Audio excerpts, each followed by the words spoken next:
Thank you for watching another live edition of Inside the Pylon. Fidel Barraza, Chris Arzola, and we have a couple of special guests tonight from Lions Avenue, Walter and Ashanti. What's going on, fellas? Hey, what's up, y'all? Happy holidays. Happy Happy holidays, holidays. man. Happy holidays. Thanks for coming on, guys. Yeah, Man, sure, pleasure.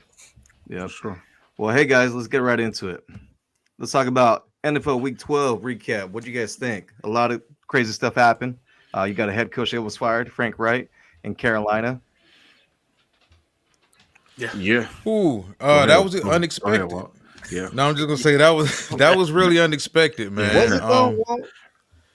Yeah, I find it strange. Well, maybe not considering the owner it came from, Mm-hmm. but considering the cachet that Frank Wright has around the league, the respect he has, for him to be fired. Wasn't he fired in the middle of the season? Yeah, he was. Yeah. Last November Yep. with the Colts. So Mm-hmm. for him to be treated that way, and I'm not laughing at it because it's funny, but it's weird because I believe he's the first head coach in NFL history to be fired twice in back-to-back years, Mm-hmm. which would make him the first head coach in NFL history to be fired twice in the same calendar year, Wow. which is crazy as hell. But um, considering the type of owner Tepper is, and considering the type of head coach Frank Wright is, he shoots from the hip. If there's something he doesn't like, he'll go ahead and voice that. That's been to his detriment the last couple years at the end of the day over the long run. But it's never good when you go out there to the media and you put out there that, hey, you know what? The guy upstairs, he has more pull than you think. And hey, I know everybody, you guys been watching CJ Stroud just like I've been watching him. And yeah, that's the guy y'all wanted. But hey, he wanted him.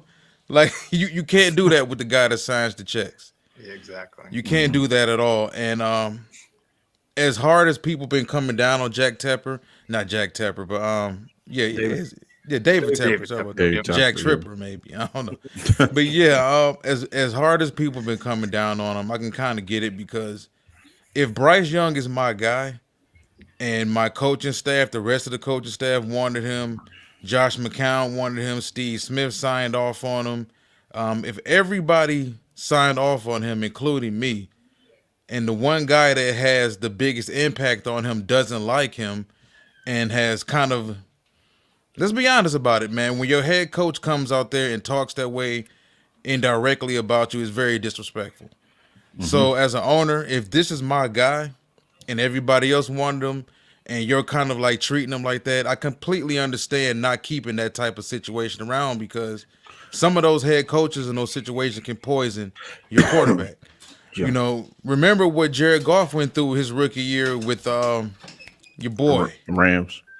Yeah, with the his year McVay. one with the Rams not even with McVay. It was the other one that kept Fisher. getting jobs. Fisher. Yeah, Derek Jeff Fisher. Derek Fisher. Jeff Fisher. Yeah. Derek Derek Fisher. Fisher pulled no It's the punches. same thing, Derek man. Fisher for the Lakers. Yeah, they in big trouble. They hire him, but yeah, They will Fisher pulled no punches on who he wanted and not wanting golf, and it was the same thing with Steve McNair. He never wanted Steve McNair until McNair carried his ass all the way to a Super Bowl. So That's true. yeah, it's wild right now, man. It's wild. I'm shocked that it happened at the time that it happened, though. Yeah, yep. Just what you said, Walt. You know what I'm saying?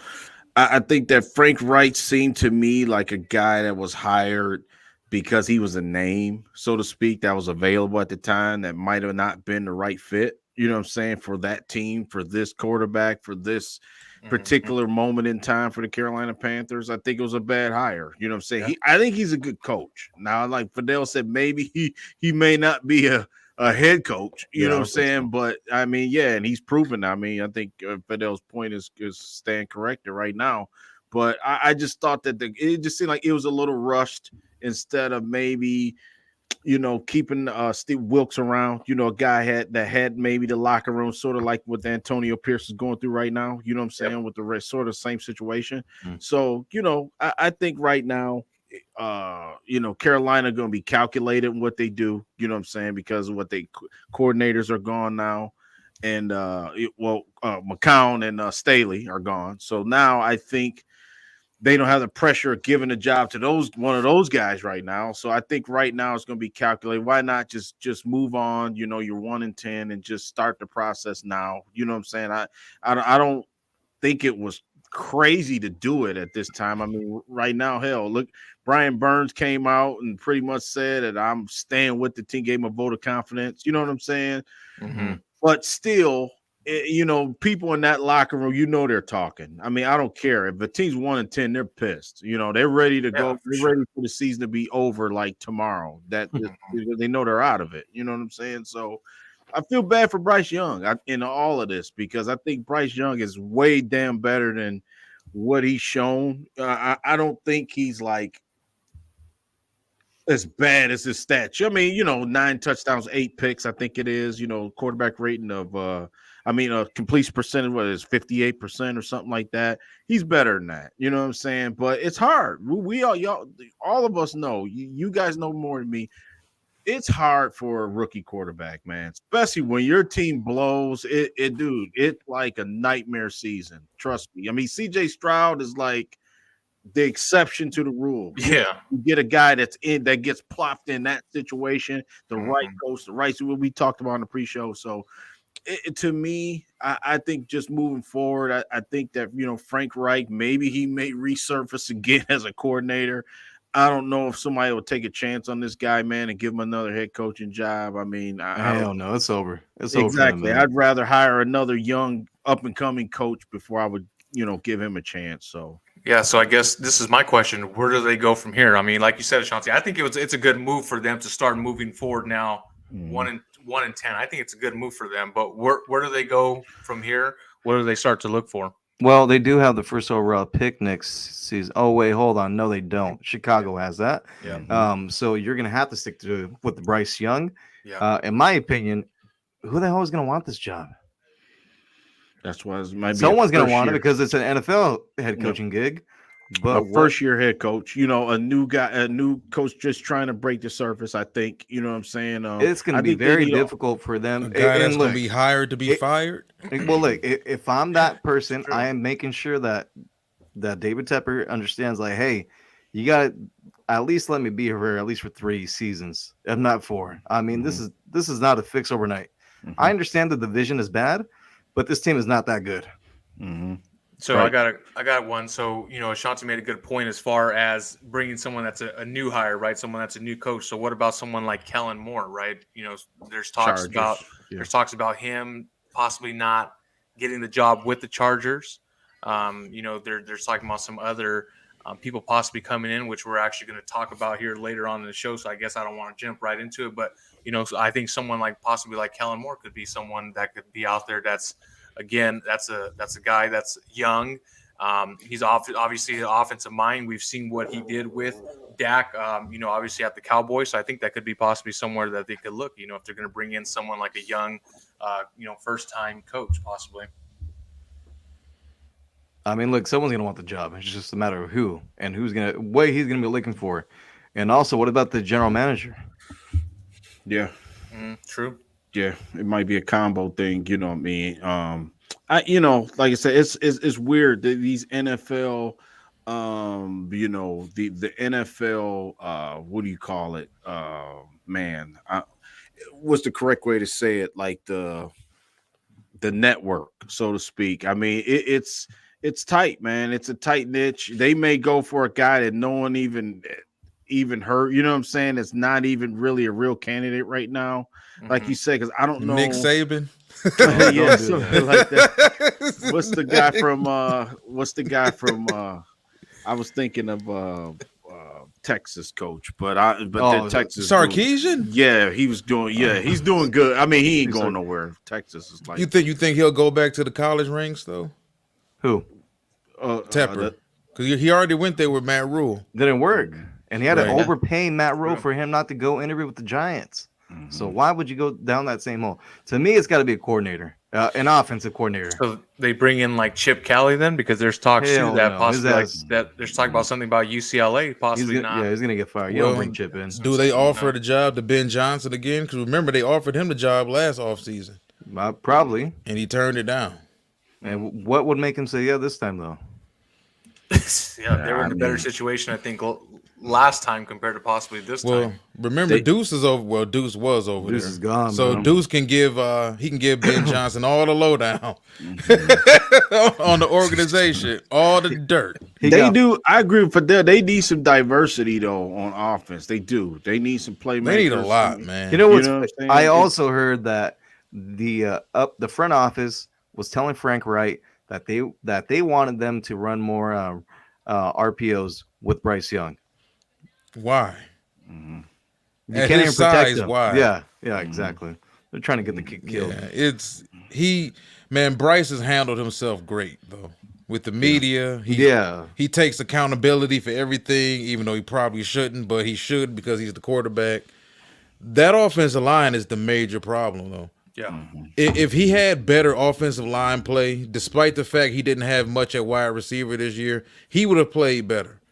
But anytime Adam Thielen is your number one, they invested a lot in that offensive line the past 3 years, and for whatever damn reason, they played terrible this year. And they gave Miles Sanders a lot of money too, and it hasn't worked out. Yeah, that was silly. That was silly when you could. I would never do that. Starting running back there. I would never do that. I would always go out and draft a running back, find one or two in the undrafted free agent market. I would never do that. So they've made some bad decisions, but Adam Thielen's been his main target, and why wouldn't he? He's a vet who knows how to get open. He knows exactly how to help out a quarterback. So DJ Chark hasn't been available. Yeah, right. Yeah. I mean, it wasn't available for us last year. Yeah, man. He stays up.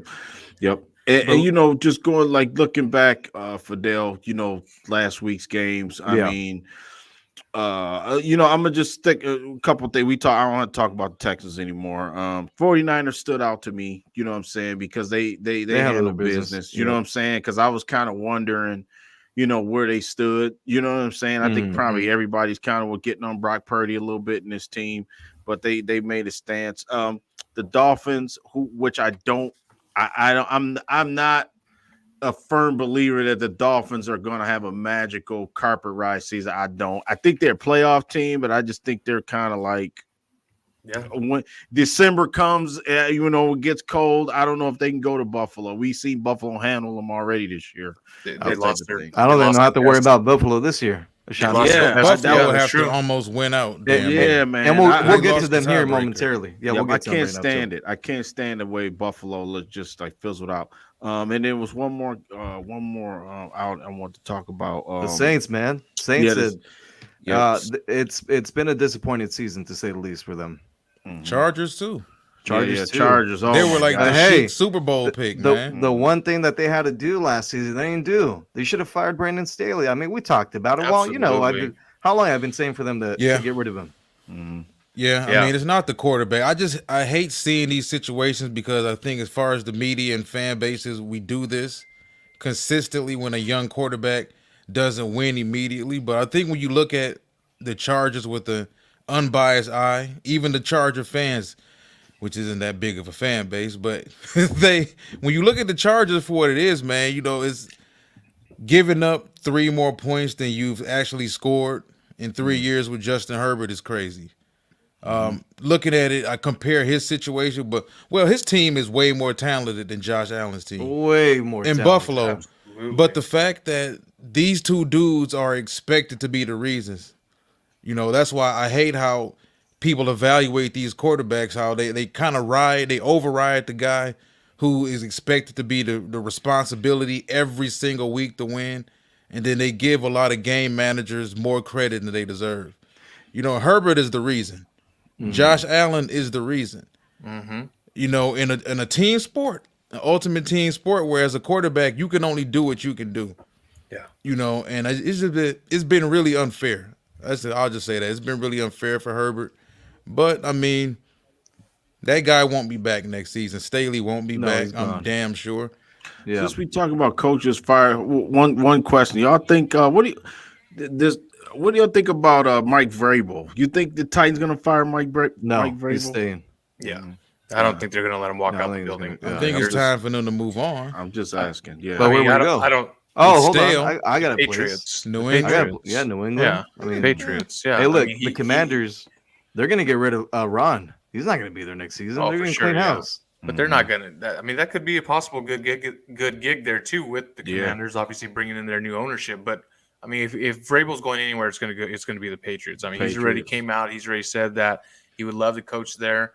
Obviously, if they do make, if Kraft does make a situation there where he does fire possibly Belichick, then maybe I think they go for Vrabel. But I don't see the Titans letting him walk out, man. I mean, he's one of the top, I would say, 6-7 best coaches in the league. There's no way you just let him walk out of the building. One thing that I do know is that they're probably gonna have to move on from Derrick Henry. He just isn't like the same. I know he had a good game last week, but I think he's been ran to the ground. To be honest with you, I think they should have made some changes already. I think they tried to trade him. Right? I mean, I every think year, they tried to trade him before the trade line. Yeah. They did. Deadline I this think year. to the Cowboys, I believe, but the Cowboys they didn't want them. They weren't trying to take on that contract. That's a question I have about Tennessee. Like, are they one of those teams that felt their window was open wider than it actually was? Because they were never, as hard as they competed and hard as they played and they won regular season games, they were never better than Kansas City. Well, think about Never. it. Well, after they made the AFC Championship game, Or the New following England. year they lost in the wild card round to the Baltimore Ravens. Yep. And then And then they lost this. No, I think they lost to Cincinnati first in divisional round, right? Yep. And then they lost to Baltimore. They've had some bad losses in the playoffs. Their windows it's closed a done. while ago. Yeah, I think there's windows closed a while ago. Especially when you're a team that's built around a running back. Yeah, that's what I was gonna say too. Yeah, These well, shots- Especially this NFL. Yeah, for sure. I just think it's stale for them. yeah. I just think things went stale. I think things went stale in Buffalo Yeah. with Well, McDermott. McDermott is probably not going to be back. No, I mean you got to make a change there too. Look, how about Denver? I was not expecting this. I thought the season was done, and Yeah. He's going about their business. they Yep. beat Cleveland. I know Cleveland, has got a backup quarterback and DTR. He got a Yeah. concussion, right? Mhm. They signed Joe Flacco today, so Mhm. he was taking first team reps. But look, man, we're getting into December, and now we're really starting to see some teams separated. But again, we had this conversation before we went on live. I think this is the first year where there's not like a true cut favorite, right? In each conference, there's favorites, but not like a one that are like, all right, I'll put my money for them to make it on there. Besides the NFC, and we'll get to that here in a minute. But with you guys being on the show, Lions Avenue, I got to bring up the Thanksgiving game, Detroit against the Packers. Bad loss, bad divisional loss. They look kind of suspect the last couple weeks. So my question to you guys is: are the Lions pretenders or contenders? I'll go first. I listen. I don't want to sound like like playing both sides of the fence. I think they're contenders. This is why I say that, because I do think we've seen glimpses, okay, of this team actually showing a semblance of like dominating on the offensive line. Offensive line's banged up right now. Because I just feel like if you're a pretender, you're like in the Minnesota, whoever's going to win the South, they're pretend. You know what I'm saying? I think the Lions are better than those teams. That's all. You know what I'm saying? That's why I would say contenders in the NFC. I think in our home field, in that realm, in that situation, I think the Lions going to be tough to beat, man, in the playoffs. I really do if we get a home playoff game. So for that, I would say that Jared Goff, it starts, it ends with number 16, man. You know what I'm saying? And he can play good in spurts. He can get hot. You know what I'm saying? Those type of things. Now, I've sat back, and after all my anger has been gone from the Thanksgiving and the last 3 games since they played it. Since they played the Chargers. It's been 3 straight games where they haven't. They don't look like anything for the last 3 games to me. But what I can say is this: Dan Campbell's had, every time this team has had some adversity, they have rose to the occasion the very next game, like clockwork. You know what I'm saying?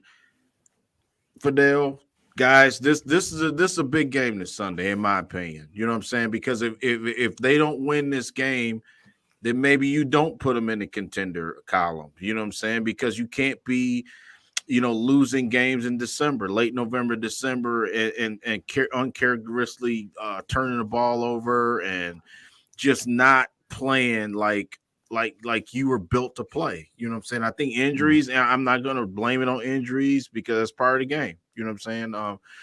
No one cares that you got one of your top offensive linemen on. Who cares? You know what I'm saying? You still got to go out there and play 53-man roster, next man up, that type of thing. So to answer your question, Fidel, I think the Lions are contenders because the NFC is down. I'm not, you know what I'm saying? Because let's be honest, y'all know this. Past Philly, past San Fran, and throw Dallas in there, everybody's suspect. Yeah, Seattle suspect. You know what I'm saying? We know for damn sure the Saints are suspect. Falcons are suspect. You know what I'm saying? So, listen, the Rams even look decent. You know what I'm saying? And that's not saying much. They'll probably make the wild card. Exactly. Yeah. Exactly. So, yeah. Yeah. I don't know. Honestly, I think they're pretenders. I really do. I've never once thought that they were better on the same level as San Francisco or Philadelphia from top to bottom. I just think there's levels to it. Can you catch fire at some point in time around week 16, week 17, week 18, and that can carry over into the postseason, and maybe the Atlanta Falcons jump up, or Tampa Bay Buccaneers or Vikings, whoever it turns out to be, one of those lower seeds jumps up and bites San Francisco or bites Philadelphia and knocks them out early and maybe creates an easier route to a Super Bowl for Detroit. That's possible. But, I think right now, if we're basing it all on what the team actually puts out on the field, man, we're missing a lot of the recipe of what these championship level teams have. We look at Kansas City as the contender because they have a Hall of Fame coach who's one of the greatest offensive play callers of all time. They have the best quarterback of his generation in Patrick Mahomes. They have a Hall of Famer at tight end. They have one of the best defenses in football. They have one of the 3 best nose tackles in football, who's also a big-time playmaker on the defensive line. So while Kansas City may not have the big-time pass catchers on the perimeter, they have a great quarterback, great head coach, defense. That right there is a recipe to go. You look at Philadelphia, that's a super talented football team. They got a lot of vets over there. They have a quarterback with ice in his veins who may not play great for 4 quarters, but he just has that rabbit's foot. He just has that it when it comes to making the plays when it matters, something that a lot of these other quarterbacks around the league don't have. You look at Frisco, as long as Frisco's healthy, they're one of those top 3 teams. You can't trust everything about Purdy right now, but if we're just comparing Detroit to those types of teams, or even in the NFC, Dallas hasn't really played anybody. Am I so sure we'll beat Dallas? I'm not even so sure we'll beat Dallas right now. So, like I said, I think there's levels to it. I think we may be right on par or maybe a little ahead of schedule, depending on who you ask about it.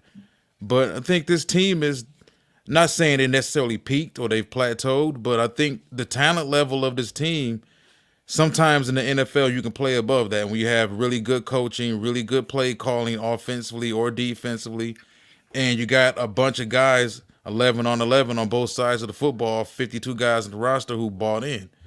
And you have a veteran quarterback at that who's everything was really going right. And I think in some of these losses, whether it be the Raven loss, the Packer loss, the Chicago Bears nearly lost from a few days ago.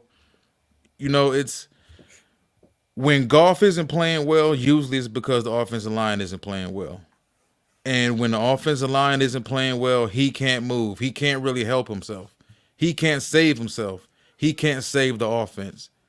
And I think the recipe to beat Detroit, at least offensively, has been put out there because the defense has kind of been put in some good situations because the offense has scored so much. Now, the lack of pass rush doesn't matter as much because the opposing team, you guys saw it, a few weeks ago with the Raiders. The Raiders were behind by so much. The offensive line play was already bad for the Raiders. Yep. So, honestly, the Raiders' offensive line made our defensive line look better than what it really was because you see what they've done with better competition since that Raider game. We haven't been able to barely get a damn sack. against anybody else. Yeah. So, we try to be as honest about our team as possible, man. You guys know that. Yeah. And, just looking at it for what it is, no. I mean, next year, sure. I think this offseason is very huge for Brad Holmes because there's a lot of people around here who felt like he dropped the ball at the trade deadline. He could have went out and got some young talent to help us on the defensive side of the ball or a wide receiver, may it be, and nothing happened. He went out. He traded for Donovan Peoples-Jones, who hasn't caught a single ball yet. He went out and he signed a 35-year-old Bruce Irvin. I mean, there's nothing he's really done this season to make us believe he even believes we're contending. So this year, I would say pretenders. Next year should be the year, though. Chris, any thoughts? What do you think? Pretenders or contenders? I agree. I agree. I think that they're pretenders right now.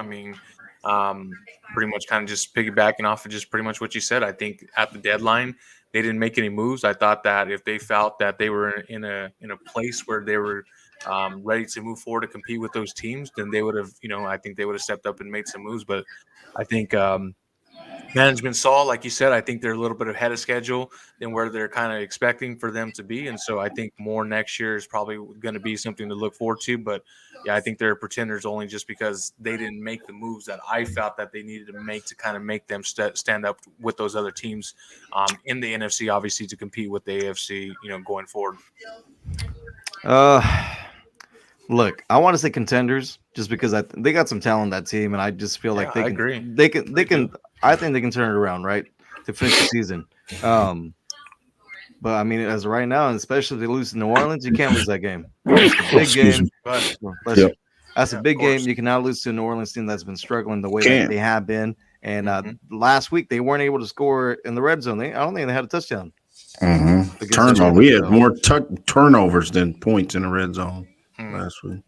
Yeah. So huge game. I agree. Like I said, this is for me. This is the game, man. You know what I'm saying? The barometer. I mean, you gotta have it. This the game. You have to have it if you're the Lions. You know what I'm saying? Because if you don't, golf too. Yeah, golf too. If he wants to get paid, to perform well, exactly. Man, because that's what I mean. You think the seat already getting a little warm? You're seeing more Hendon Hooker posts right, on social media. I've seen 21-day window opened up right to practice. Exactly today. If he performs bad, man, against New Orleans.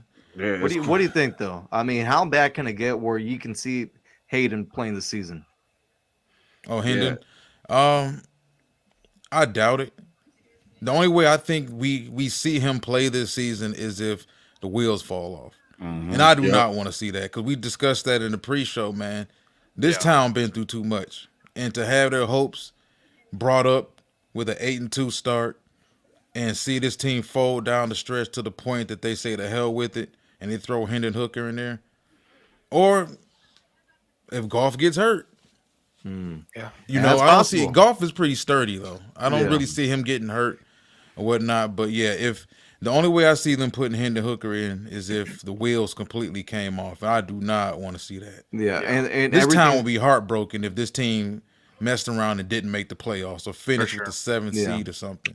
And that's the only reason why. Sorry for that. I mean, no, go ahead. The only reason why I think the contender is still underneath their name. Like I said, after this week, if they don't win, then it's out for me. But I'm not in the conversation. I don't believe that the Vikings are better. I don't. I think when it comes down to it, I think the Lions gonna win both games. That's how, and it could be the only 2 games they win in this stretch. You know what I'm saying? If they think about it, if we beat the Vikings twice and get to 10-7, that might be good enough. I mean, it might be good enough to get in. I don't know. That's definitely not good enough to beat the other teams, but obviously for the division, you know what I'm saying? And I'm afraid that that's what might happen. I think that we might get 2 more wins, and it might be against them. You know what I'm saying? And look, everything's aligned for you guys to win this division this season. If that happens. Yeah. But I mean, we got to go on the road and play at Atlanta in the first round or something silly. Hey, but look, but you think about when New Orleans had to go to Seattle, and Seattle had a losing record. Yeah. Right? That's true. Back in the 2011 season, I want to say it was. Yeah, 7-9, yeah. Yeah, so, but look, everything's aligned for the Lions to win the division. I still think they do. But just Josina Anderson sent out a tweet actually right now saying that the Panthers are expected to have interest once again in Ben Johnson this offseason. Yeah, They will come knock it again. Wow. We want See Ben what happens. Johnson. We don't care what it costs. Wow. I mean, I don't know. Like, I think for that what we said it earlier, like he might have coached himself out of a job. You know Well, what apparently I'm saying? not. David Tepper wants his guy. I don't know, man. AG still a name. Has he coached his way out of a job? Oh man. You know how it is around the league, man. When you're a hot name, you got to do a lot of screwing up to really not become a hot name. I think offensively, he's done enough since he took over as offensive coordinator. They love him. You know, he's one of those names right now. Didn't he come from the McVay tree, or whose tree did he come from? Too many damn trees to know, man. I can't remember everyone. You know what I mean? Yeah. As long as he ain't come from the Belichick tree. Yeah, honestly. We know how that turned out for you guys last time. No New England Patriots. No New England Patriot ties. I don't care. I don't want you dating an ex-New England Patriot daughter. I don't even want you to be from hear Boston. nothing I don't about want you to be from Massachusetts. I'm staying away from that. I don't want you to be a Red Sox fan. I don't want nothing to do with them. Hey, well, let's talk about a Michigan man. Jim Harbaugh. Look, just so you guys know, Chris is actually an Ohio State fan. So, sorry, Chris. Brutal. Last weekend. Brutal. But obviously, you guys have seen, you guys have heard, read that Jim Harbaugh has supposedly interest in returning back to the NFL. Right, a couple teams he would be interested in coaching again would be the Chicago Bears and the Las Vegas Raiders. Right. And who knows, by the end of the season, there might be another job that he's like, hey, you know what? I want to go there. Right. But my question to you guys is Jim Harbaugh going to coach in the NFL next season? Yes. I believe so. Yep. I think he's done. 100%. Yep. Yeah. I think it's time. I think he's going to pull a Pete Carroll, the rest of I think he's done, man. I hate to say it because I really do. I think the whole cachet with you hear the phrase all the time, Michigan man. I believe that he is like the epitome of that. Listen, he grew up across the street from the big house. You know what I'm saying? So he's a Michigan. He's a blue guy. But it's right now. It's time to go. Right now. I mean, if I'm probably athletic directors at Michigan, I'm probably like, dude, you got to go. You know what I'm saying? It's time. You know what I'm saying? It's too much stuff going around. I don't think they want him to, though. It's just too much, Yeah, but I don't know. I don't know that, though. I mean, that's speculation. I think it's a lot of people probably in that room that want him gone now. I think that. Yeah. You know what I'm saying? And then with the emergence of Sharon Moore, you know what I'm saying? Really showing, that he could be a guy that could take take over if he leaves. But I always thought that this job for Jim Harbaugh was like, win at all costs. And I think that this with the portal, we've seen how college football is changing actually more so next year. This is the perfect time for him, man, to get out. You know what I'm saying? If they win it this year, that would be even better. Obviously, here I'm sitting here in Michigan and love Michigan. Hate to see him go, like I said, because he is that, you know what I'm saying? But when you talk about Michigan, but yeah, I just think it's bigger fish to fry for him in the NFL. And I don't think that maybe he feels like it's unfinished business, you know what I'm saying, in the NFL, you know what I'm saying? So, especially if we win it all this year, I think he's really out the door. But I think if I had to put a percentage on it, I would say 90%. That's how I feel that he's gone. Yeah, I agree. I don't think they would want him gone if it wasn't for this whole situation he's going through right now. If he was clean, because remember, he missed the first 3 games of the season for some other stuff too. So if he was clean, no college wants to keep switching head coaches, especially from a guy who played there. He's sort of a hero there. Now, are there people within their whole school that probably are sick of him and want him gone? It's possible. Yeah. But, dude won 86 games in 9 years. And I think that for any head coach who's a guy who's an NFL guy who's been a head coach in the NFL before, I haven't heard one single one of them say they prefer coaching in college. Most of them look at it as a time for me to, maybe go back home, be a folk hero. That's why we were hearing about potentially Dan Campbell taking the Texas A&M job, which I doubt if that happens. But I think a lot of them look at it as kind of like working out, a little bit of a workout. You're not sitting at home for 7, 8, 9 years becoming an afterthought. You're actually coaching. It's not NFL coaching, but it's college coaching. He was really successful at Michigan. Wasn't that successful at Stanford. He was really successful. Was it Andrew Luck's final year at Stanford? They believe they won 12 games. Mm-hmm. But aside from that 12 games he won at Stanford, those previous years wasn't really that successful. So I think he's been itching to get back to the league. Oh, dogs barking. He was good. They heard you saying that the Harbaugh's going to leave Michigan. That's why he's barking. Yeah, so I mean, he was interested. He was linked to the Minnesota Viking job. So yeah, I think he's gone though. Mm-hmm. Yeah, I think he's gone. I think I'm going 100%. You know, I think once they went into that court and he came back out and said that he's going to serve those 3 games, I think that told me right there that he was done being the Michigan coach after that. I felt like they didn't go in, obviously, probably, and completely fight for him. And I think Walt made a good point. I think the fan base, I think the people that love Michigan football don't want him out, but I think people inside that building do. And I think also, too, it all started, too, about a couple years back regarding the pay, right, where they took some of his pay away for certain things that he was going through at that time, too. There was talks already at that point in time when he was, you know, interviewing with the Vikings and other places like that to figure out, you know, if he wanted to, again, getting that itch. So I think it's time. I think it's time to move forward. I think this is one of the best Michigan teams that I've seen in my lifetime, obviously.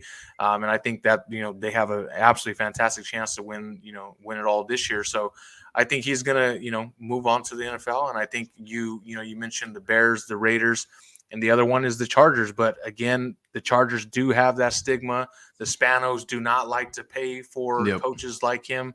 They're cheap asses in general. Exactly, they're very cheap. So, you know, so that might not be a place for him. But, you know, there are talks around here. I do live in the San Diego area that obviously I know they're not in San Diego anymore, but there is still a small fan base here. And, you know, there's talks that they want to at least, you know, take a look. Take a call at least with them, but will they be able to afford him? I don't think so.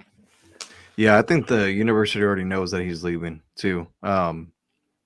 So now it's just where's he going to go? I mean, he's going to have his options, right? I mean, who's not going to want to interview Jim Harbaugh? Mm-hmm. Yeah, exactly. So we'll see what happens after the college football playoff. Let's talk about another coach. Coach named Zach Taylor. Coaches the Bengals. Do you guys know the record that he has without Joe Burrow as the head coach of the Bengals?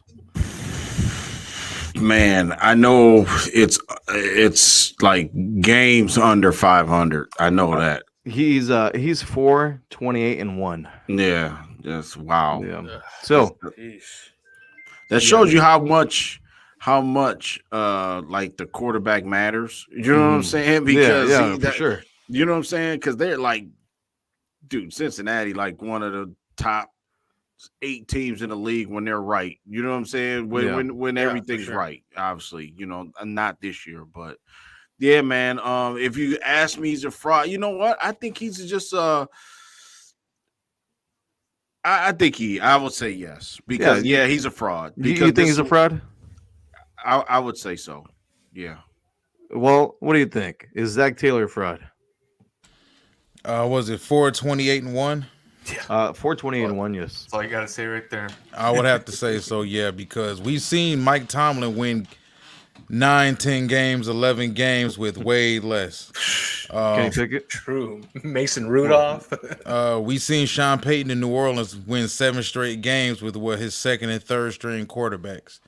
Mm-hmm. That Bengals team is still too talented.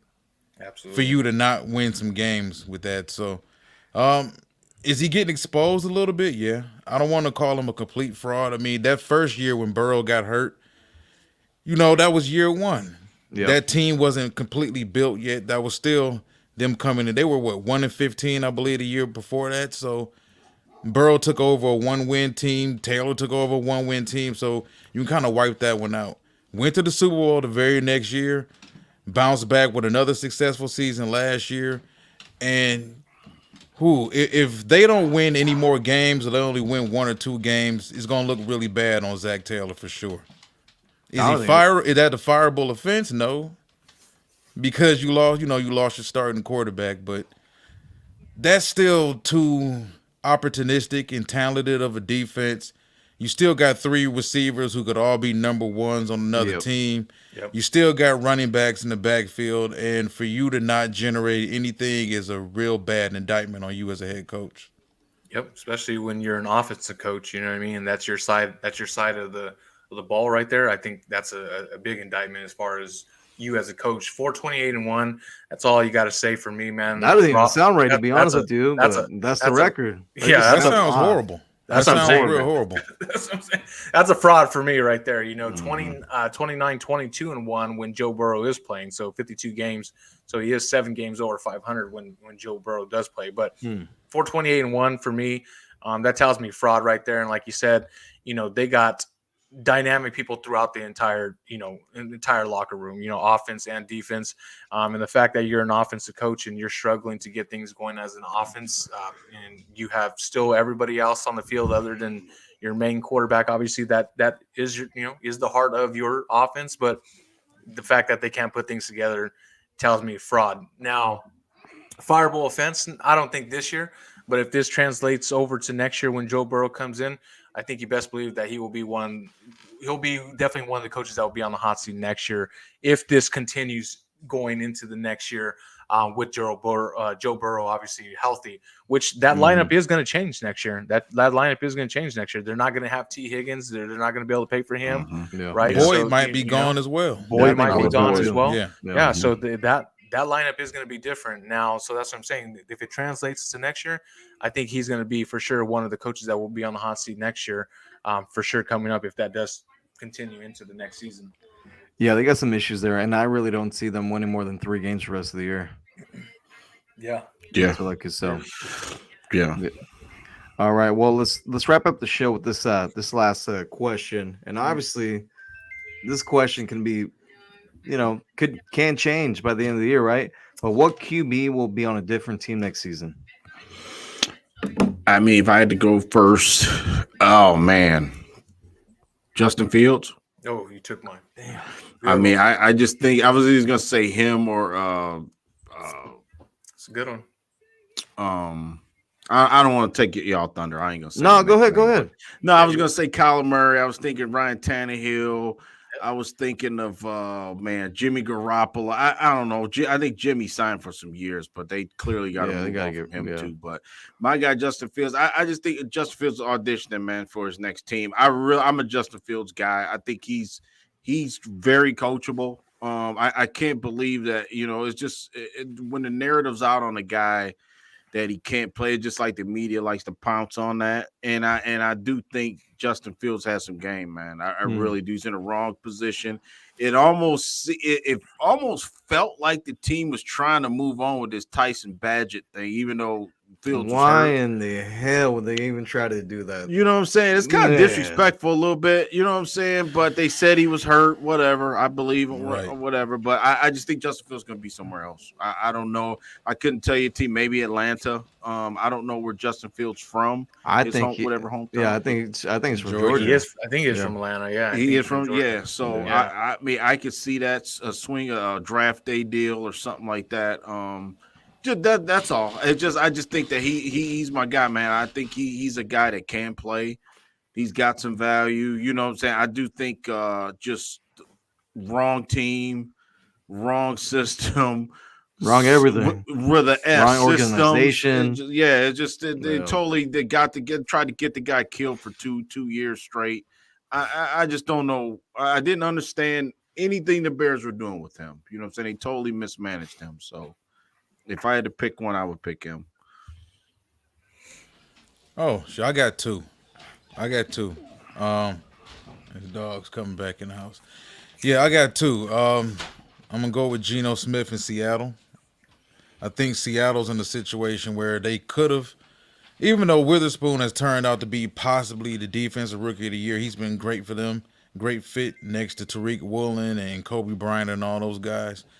They had the opportunity to potentially get a C.J. Stroud Mm-hmm. or potentially get a Anthony Richardson or whoever. So I think this is the year that it kind of proves that. As the dogs come down the stairs now, I think this is the year that proves it, and potentially with Detroit, that if you're Seattle, Geno Smith isn't the guy. If you're Pete Carroll, you can't always win the way you want to win. I think which potentially with him is strong running game, solid offensive line, and defense. The defense is there. The offensive line, they spent some high picks past couple years on 2 tackles and Charles Cross. Also, what's the guy's name? Abram. So those guys been beat up a lot. The offensive line in general has been beat up a lot. Kenneth Walker can't seem to stay healthy. So Seattle's got some issues going on right now, and I think if a little bit more dynamic quarterback play, consistent quarterback play, they will be fine. So I think he's gone. Also, I think Kirk Cousins is gone. And I think Kirk Cousins would be in a perfect situation in Atlanta. I think a veteran quarterback, because remember, people forget, before he got hurt, he was leading the NFL in damn near every statistical category. Yeah, he was having a good year. You put him on that team with Pitts and Drake London and 3 dynamic running backs and a solid offensive line. I believe Atlanta's ready to compete now, and mainly because of that. The same situation for a lot of teams, not a lot of teams in the league, but the fact that they play in that division. I believe over the next couple of years they're ready. They're more ready to compete than Carolina will be. I think Tampa's going to eventually have to tear that stuff down. Those players, the high-paid players they got, they're getting older. It's going to be time to tear that down eventually. And then the Saints. I think they're better off than the Saints right now. The only thing really holding Atlanta back is the quarterback position. Yeah, so they can afford it. If they wanted to go ahead, bring Cousins over there, Cousins is healthy. As long as Cousins is healthy, he's a complete upgrade from what they have right now. And I think you pair Cousins with what they have on offense. The defense is getting better. They can still add a couple more pieces defensively within that front 7. You're looking at Atlanta potentially in that division being an 11-win team, I think, just like that. I'm gonna go with Matthew Stafford. That's my guess, Matthew Stafford. So there's been obviously some talk about him for a couple of years now. Wanting to kind of get out of there. Anyways, was he going to retire? Were many people going to retire? McVay, Darnold, Aaron Donald.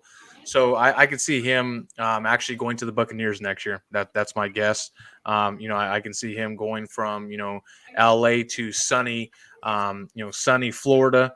Not too crazy of a transition, but I could see Matthew Stafford going to the Buccaneers because I don't see, which I guess could lead to another one. I don't see Baker being there next year. So I guess that could be my second quarterback, I guess, in a sense. I don't see Baker being there next year either as well, for the Buccaneers. So I could see Matthew Stafford and obviously taking Baker's position there. So Baker, I could see being in another position as well.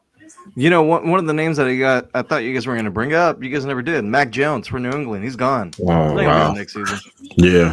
He's gone. Man, why would we bring him up? We're talking about quality players. Oh, I'm sorry. But Mac Jones is gone. Hey, you know what, though?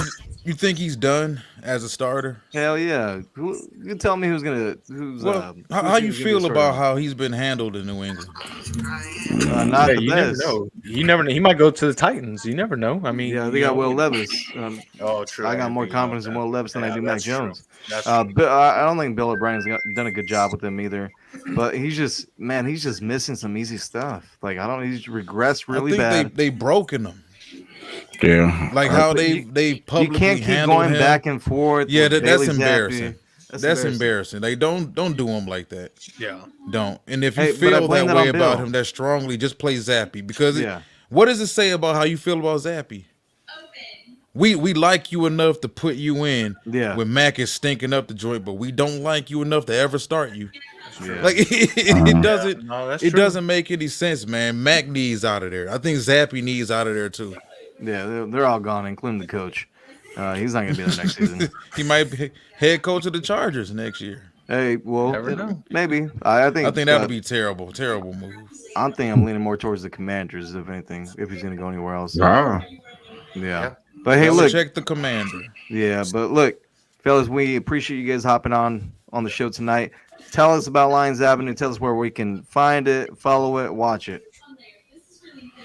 Shanti, let them know. Oh yeah, Lions Avenue. It's on all social media platforms. We go live twice a week on Facebook.